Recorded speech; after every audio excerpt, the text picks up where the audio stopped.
Um, hey, hello friends.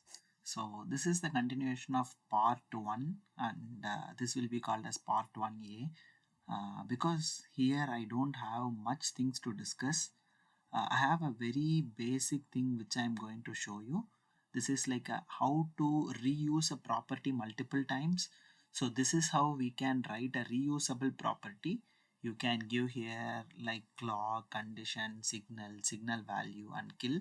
Kill is nothing but mostly it will be reset, clock you will know, and then condition, wherever you want to write whatever the condition you can specify it here, and then what signal I need to use, what signal value I need to check, all these things we can give here. So this is nothing but if you take a closer look at here, so I'm trying to check whether this is the clock and then this is my condition, and then I'm checking my finished signal is equal to 1 or not. So this is the entire thing we are going to check here. So instead of, in case if I am writing using the yesterday's or like the part 1 method, what we will be using means for this particular property we need to write, in order to check like 5 assertions, we need to write 5 different property mentioning each one in a separate way if you are using this method.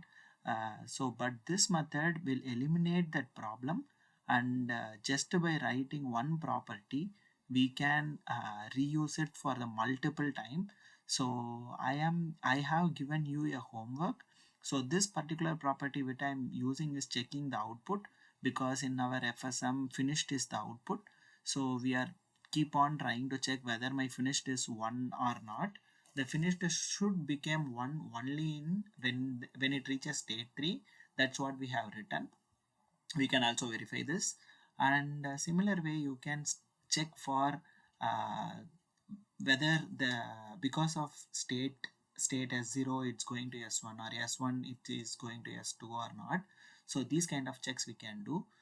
This is the homework which I am trying to give you. In case if you are going to take my course very serious and trying to come along with me, then do this as a homework. This will be a good practice for you. Let's run this thing. So we are running here, and then as you know we need to click prove task.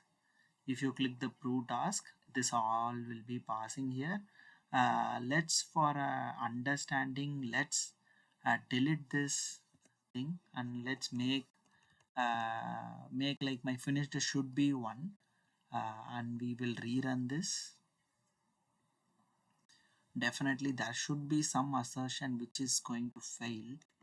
If it didn't fail, yeah, it failed here, and then it can't even cover that also. Yeah, let's see this. See here what it is telling is in my current state is in it, and then when it is in S1 my finished signal cannot go to 1. We are expecting it should be 1, but it is not possible to become 1. That's what we can see here, observe here. This is how you need to analyze it also. You can click here. In case if you need to know why, what signal is causing this, there is an option called why, find out why. We can click this, and then we can see here because of this particular statement it cannot go high, it is telling. So this is all for today's video. I know it's very short, but I thought like you need to understand how to use a property, how to write a reusable property and its use.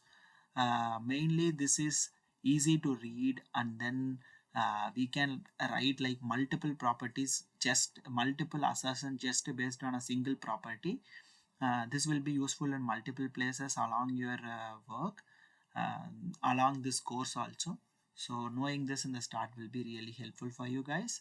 So let's meet in tomorrow in some other lecture. Probably we will be moving towards how to create a test bench file tomorrow. In the next part, like part 2, you will be learning that how to create a test bench file, how to verify, all these things you will be learning. Let's meet in the next video. Thank you. Bye.